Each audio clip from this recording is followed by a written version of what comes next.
Hi friends, this is 5 Minutes Tech YouTube channel. Here is Oneplus Nord CE2 Lite 5G smartphone.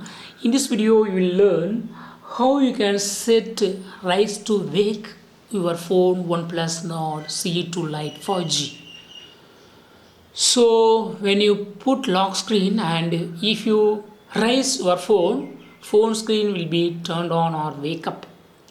So for that you have to do some changes in your settings. First go to the settings of your phone here and click on home screen and lock screen, and here turn on this button rise to wake. Now lock your screen and see here.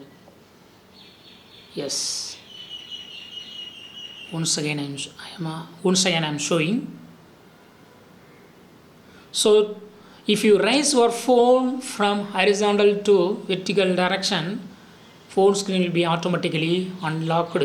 That is not unlocked, just wake up. In this way, you can easily set rise to wake in one phone OnePlus Nord CE2 Lite 5G. That's all friends. Thanks for watching. Bye.